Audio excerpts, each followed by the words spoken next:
Man įdomu va tavo nuomonė, ar yra kažkoks laikas, kada žmogui jau per vėlu keisti savo karjeros sritį? Yra. Žmogui per vėlu yra tada, kada kai pas jį dingsta gyvenimo džiaugsmas. Jeigu jisai jau nebeturi tikslų, nebeturi planų, nebeturi gyvenimo džiaugsmo, bet tada yra jau nebe karjerą reikia galvoti, reikia galvoti apie savo veiklos įprasminimą, apie gyvenimo įprasminimą, kur jisai nori pakreipti. Reiškia, pirmas dalykas, tada reikia jam galvoti apie gyvenimo džiaugsmo atstatymą, ne apie tikslų turėjimą, ten yra elementų, tai psichoterapija padeda daryti gerus darbus artimiems, tai tu gali atrasti tada savo tikslą, kam tu gyveni, kam atėjai šį pasaulį. Tada pirmą šitos dalykus sutvarkai ir tik tada gali galvoti apie karjerą. Bet yra daug tokių clickbaitinių istorijų, pavyzdžiui, ten, kas skaito self-help books, tos savipagalbos knygas, tai tie gerai žino pulkininko arba Colonel Sanders istoriją, kuris atsidarė KFC, būdamas 63 berods metų. Tai čia tokia visų šito motivacinių knygų bazinė istorija, kad niekada nėra vėlų pradėti. Ir iš tiesų tokio dalyko kaip vėlų pradėti, tikėtina, kad jeigu jau žmogus yra vyresnio amžiaus, jisai neturi gyvenimo sukaupęs tam tikrų kompetencijų, žinių, iššvaistė savo gyvenimo veltui, jam gali būti vėlu.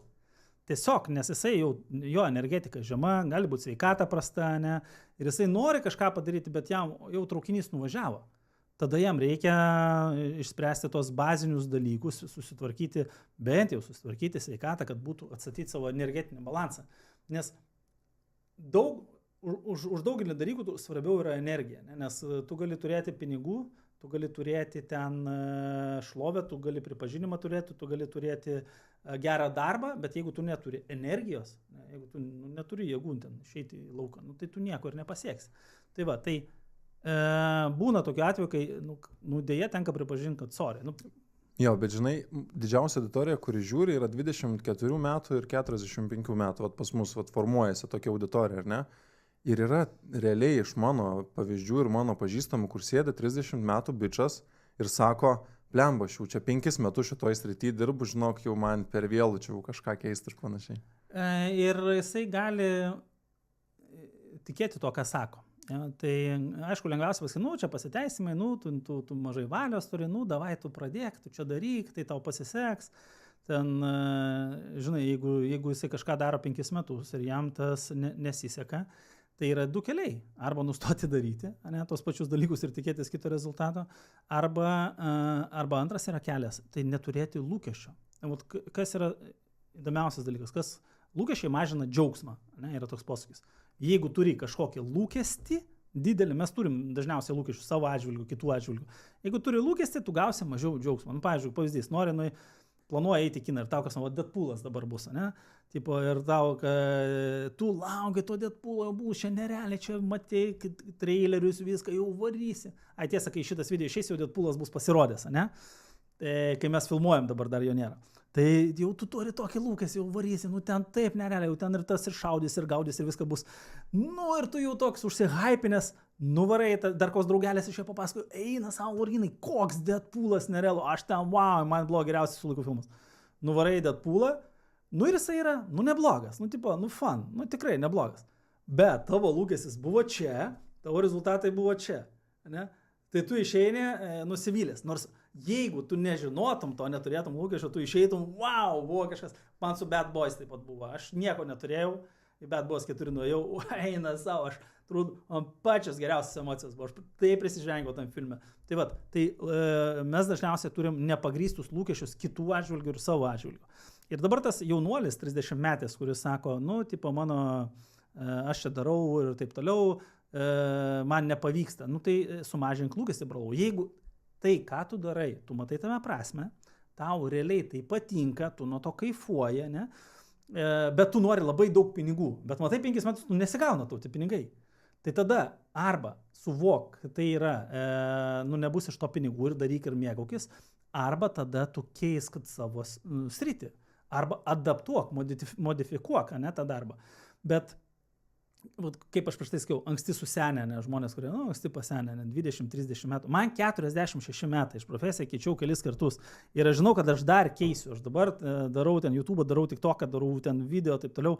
Ir aš žinau, kad gali būti mano gyvenime ateiks tos etapas, kad aš dar kažkaip į kitas ir dar nueisiu. Nors prieš tai vadovau ten didžiulė kompanija, ten tarptautinė įmonė ir taip toliau.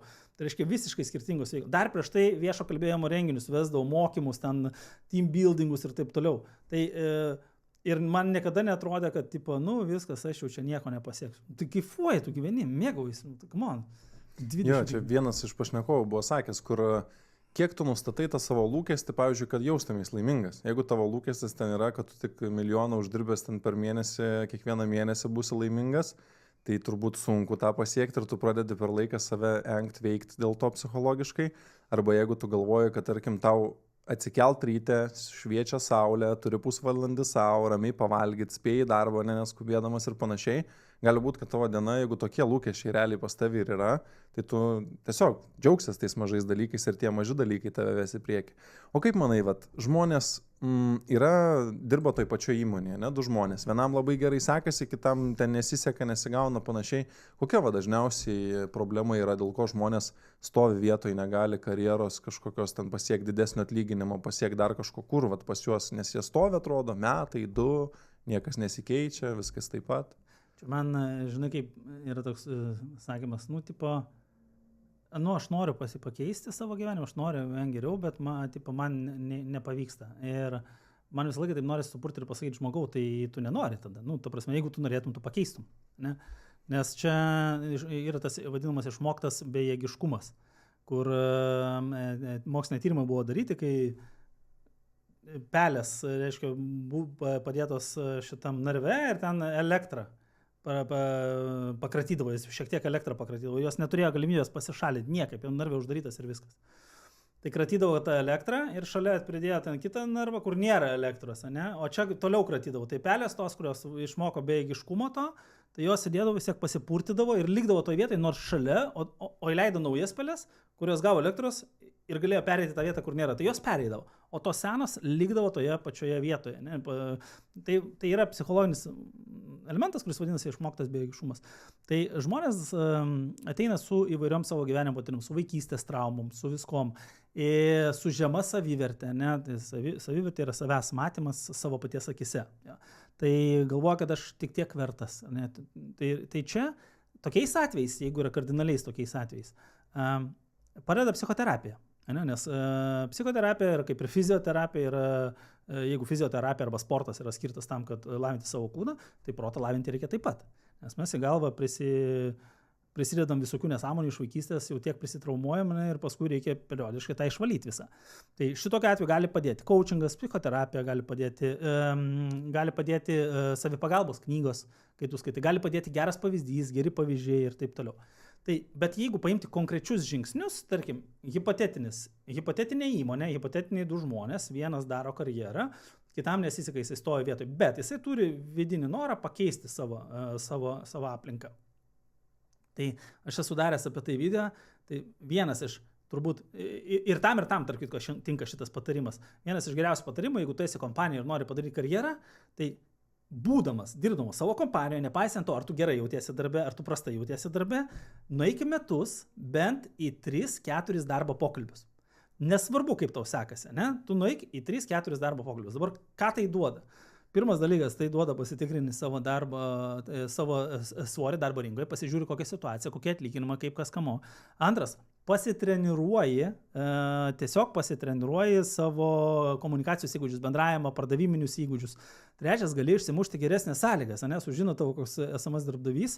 Dažniausiai žmonės, kiek man pasakoja, oi, mane atleis, aš pats buvau darbdavys. Jeigu geras žmogus nori išeiti, aš jo ne už ką neatleisiu, aš viską padarysiu, kad jis liktų. Jeigu negeras nori išeiti, ne, tai aš jam netrukdysiu, aš jam tik padėsiu ir apsidžiaugsiu.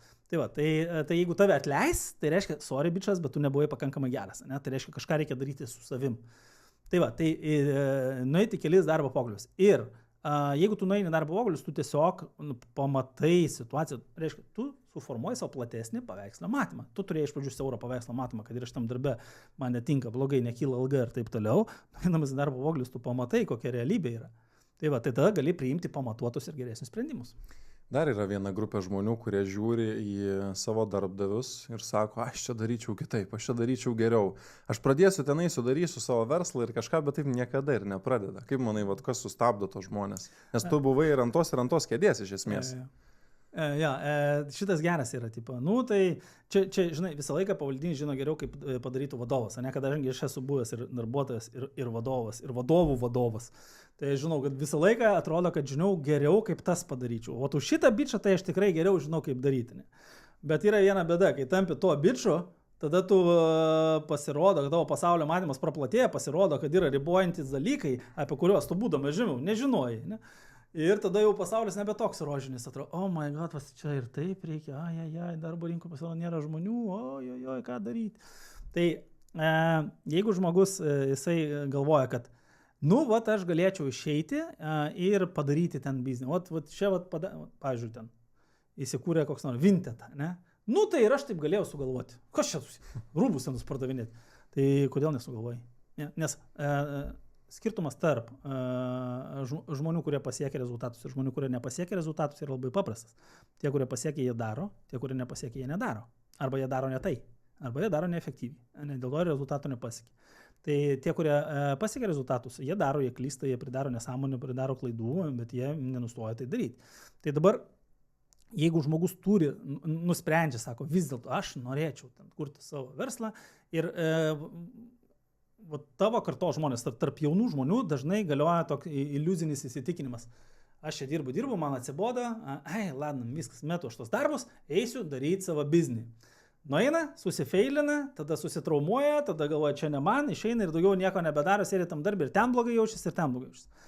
Kodėl? Todėl, kad jie išeina su nepilnaverčiu pasaulio matymu, su klaidingu. Tai mano visą laiką filosofija yra tokia, nes aš pats esu irgi ant to grėblio užlipęs, ne savo gyvenime. Išėjau vieną kartą, nu ir gerai, atleido mane tada iš darbo, eisiu, darysiu savo verslą, mokysiu, edukuosiu ten, viešo kalbėjimo kursus darysiu ir taip toliau. Susifeilinau, karočią, ir tada teko biškai pakeisti man darbus. Tai buvo, tai aš irgi pats ant to grėblio esu užlipęs. Kodėl taip atsitinka ir ką galbūt vertėtų daryti? Jeigu kažkas galvoja daryti savo verslą ir tai yra gerai daryti, viskas su to yra ok, jeigu matai, kad tai yra tau, go ahead. Bet pirma, turi susikurti savo pagalbę. Jeigu tu žinai, kad tu išeisi ir tam pusę metus neturėsi pajamų, taip bent 2 metams susikur, kad galėtum bent išlaikyti save ir savo šeimą. Jeigu vienas esi paprašiau, ne save išlaikyti. Minimizuoti savo išlaidas taip toliau, kad bent galėtum išgyventi tą laikotarpį ir nereikėtų grįžti atgal. Kai tu turi savo saugumo pagalbę, nes dažniausiai mes galvoja, kad čia iliuzija, čia man čia taip pinigus tokį pradės man čia dėti, o versle taip nebūna. Gali pasisekti, bet dažniausiai nepasiseks. Dažniausiai tikrai bus sunkumų ir taip toliau. Kaip veikia šitas Murphy dėsnis. Jeigu kažkas gali vystytis blogai, tai ir vystysis blogai. Nu tai va. Tai tada, jeigu žmogus pasiruošia, ir eina savo svajonės link ir keliauja, bet jisai turi pasiruošęs bazę ir savo ramiai gali metus ruoštis. Tai žmonės gyvena dabar, jeigu sveikai matintis, iki 100 metų gali gyventi. Bičui 25 kokie metai, kaip pavyzdys, ten 30 metų, jis ne trečdalio gyvenimo. Realiai jis gyvenęs 10 metų, nes iki 20 metų jis buvo dar toks kaip vaikas, ne? Tai jis tik 10 metų gyvenimo yra matęs. Ir jisai jau nori tapti Elonu Musku. Nu, come on.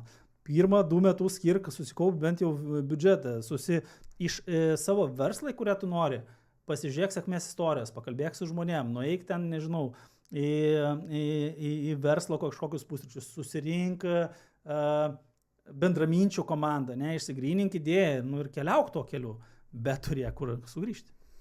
Jo, čia daug tų įdomių dalykų, iš tikrųjų man pačiam teko išeiti ant savęs, grįžti samdomą darbą, vėl išeiti ant savęs, vėl grįžti samdomą darbą, kol kažkaip po truputį kaip traukinys, tas pušku po truputį įsivažiavo. Ir apskritai yra daug tų iliuzijų ir įsitikinimų, nes žmonės labai hyper-excited būna prieš kažką darant. Jie galvoja, kad viskas bus tobula, nebemato tų jokių problemų, kai ateina žiūri prieš save praraja. Oho, okei, čia reikia, vieną, kitą, trečią dalyką daryti, apie kuriuos net nepagalvoja iš esmės. Ačiū, kad peržiūrėjote šitą vaizdo įrašą iki pat pabaigos. Mums padės jūsų palaikymas, o tą galite padaryti paspaudę mygtuką patinka ir prenumeruoti. Jeigu norite išklausyti visą pokalbį, jo nuorodą rasite šio video aprašyme.